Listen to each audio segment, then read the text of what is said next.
To say that we have some really fine equipment is an understatement.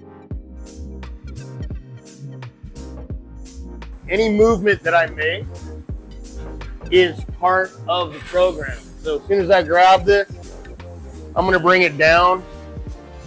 If the arm had to have some kind of an obstacle that it needed to move around, it'd be able to do that.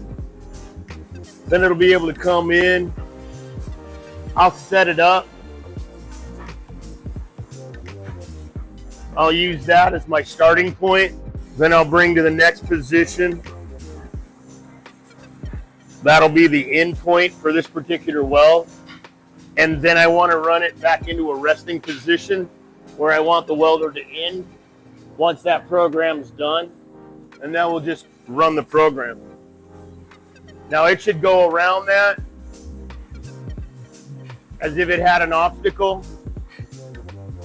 Now it'll go into position where I want the actual weld. It'll set itself.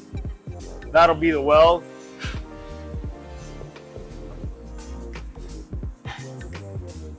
That'd be the end of the weld.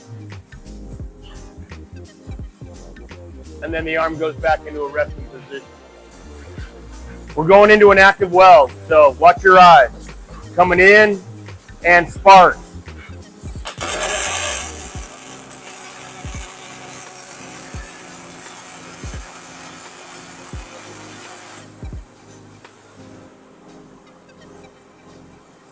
Very beautiful piece of equipment. Incredible.